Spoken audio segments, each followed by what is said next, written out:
কাস্টমারের মতে সফটওয়্যার দ কলা আর মলা নিকাইলাম আর খাইলাম, এই হচ্ছে প্রবলেম। চার্জিং পিন পোর্ট পায় না, কিছু পায় না, এবং দেখা যাচ্ছে যে ফোনটির প্রবলেম। প্যাটামো কাস্টমার জানে না, খুলে দিতে হবে। ভাই খুলে দিব, 200 টাকা পড়বে। ভাই বললো এত টাকা কেন ভাই, একটু কম্পিউটার লাগাবেন আর বাইর করবেন, 200 টাকা নেবেন। ভাই বললাম ভাই 200 টাকা নেবেন, আপনারা দেখেন একটু কীরকম ধরনের কষ্ট। তারপর কি ফোনটাই আমি এখন সফটওয়্যার দিব, প্র্যাকটিক্যাল আপনাদেরকে দেখানোর চেষ্টা করব। আমি এখন প্র্যাকটিক্যালে চলে আসলাম। চলে আসার পর এখন প্র্যাকটিক্যাল আমি দিব। প্রথমে ফোনটিকে ব্যাকসেল খুলে নিতে হয়েছে, সব কিছু খুলে নিতে আমি খুলে নিয়েছি, সেটি স্কিপ করে দিয়েছি। তারপর এটির ভিতরে একটি দুটি পয়েন্ট রয়েছে, সেটিকে শর্ট করে ধরতে হয়। শর্ট করে ধরে কম্পিউটারের কেবল এখানে কানেক্ট করতে হয়। কাস্টমারকে বললাম ভাই এটি কিন্তু খুব সোজা, আপনি একটু করেন।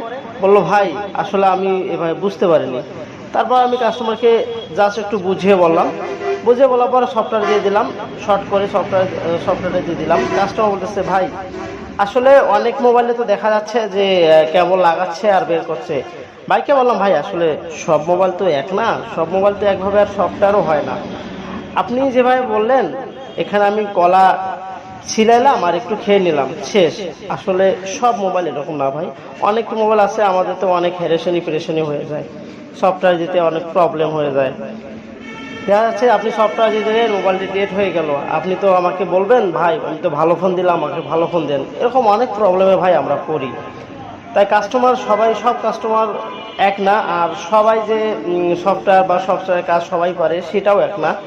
আসলে সব জিনিস বুঝে শুনে বলতে হয়, বুঝে শুনে না বললে দেখা যাচ্ছে যে হিতে বিপরীত হবে, এটাই স্বাভাবিক। আমি শেষ সফটওয়্যার দিয়ে কাস্টমার হাতে দিলাম, পরবর্তীতে কাস্টমার কাছ থেকে বিল নিলাম। ইনশাল্লাহ এভাবেই সফটওয়্যার দিতে হয়।